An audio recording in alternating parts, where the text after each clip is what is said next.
روایت ہے کہ حضرت داؤد علیہ السلام کی قوم کے 70,000 آدمی عقبہ کے پاس سمندر کے کنارے ایلیہ نامی گاؤں میں رہتے تھے، اور یہ لوگ بڑی فراخی اور خوشحالی کی زندگی بسر کرتے تھے۔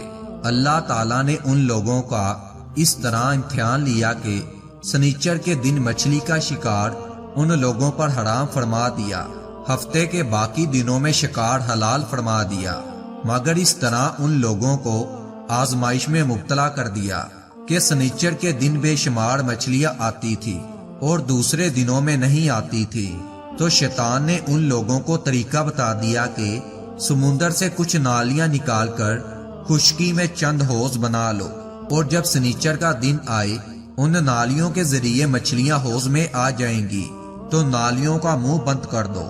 اس دن ان کا شکار نہ کرنا، بلکہ دوسرے دن آسانی کے ساتھ ان مچھلیوں کو پکڑ لو۔ ان لوگوں کو یہ شیطانی حلیہ بازی پسند آ گئی، اور ان لوگوں نے یہ نہیں سوچا کہ جب مچھلیاں نالوں اور حوضوں میں مقید ہو گئی تو یہی ان کا شکار ہوگا۔ تو سنیچر ہی کے دن شکار کرنا پایا گیا جو ان لوگوں کے لیے حرام تھا۔ اس موقع پر ان یہودیوں کے 3 گروہ ہو گئے۔ نمبر 1، کچھ لوگ ایسے تھے جو شکار کے اس شیطانی حلیے سے منع کرتے تھے اور ناراض و بیزار ہو کر شکار سے باز رہے۔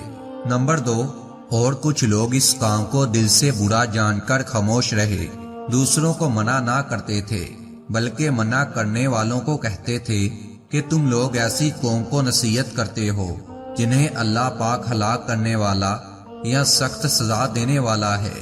نمبر 3، اور کچھ وہ سرکش و نافرمان جنہوں نے اللہ تعالیٰ کے حکم کی اعلانیہ مخالفت کی اور شیطان کی حلیہ بازی کو مان کر سنیچر کے دن شکار کر لیا اور ان مچھلیوں کو کھا بھی لیا اور بچا بھی لیا۔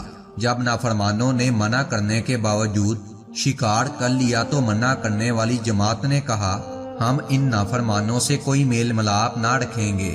چنانچہ ان لوگوں نے گاؤں کو تقسیم کر کے درمیان میں ایک دیوار بنا لی اور آمد و رفت کا ایک الگ دروازہ بنا لیا۔ حضرت داؤد علیہ السلام نے غضبناک ہو کر شکار کرنے والوں پر لعنت فرما دی۔ اس کا اثر یہ ہوا کہ ایک دن خطا کاروں میں سے کوئی باہر نہیں نکلا تو انہیں دیکھنے کے لیے کچھ لوگ دیوار پر چڑھ گئے، تو کیا دیکھا کہ وہ سب لوگ بندروں کی صورت بن گئے ہیں۔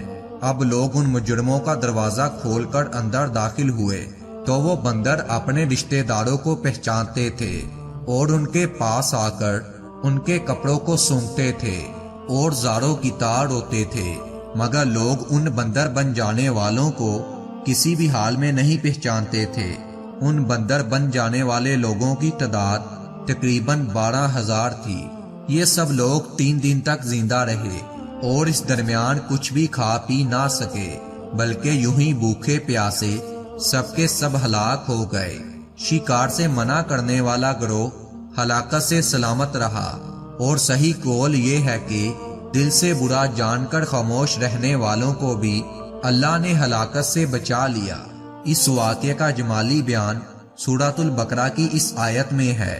ترجمہ، اور بے شک تم ان لوگوں کو جانتے ہو جو تم میں سے سنیچر کے بارے میں حد سے بڑھ گئے تھے، تو ہم نے کہہ دیا کہ تم لوگ دہتکارے ہوئے بندر ہو جاؤ۔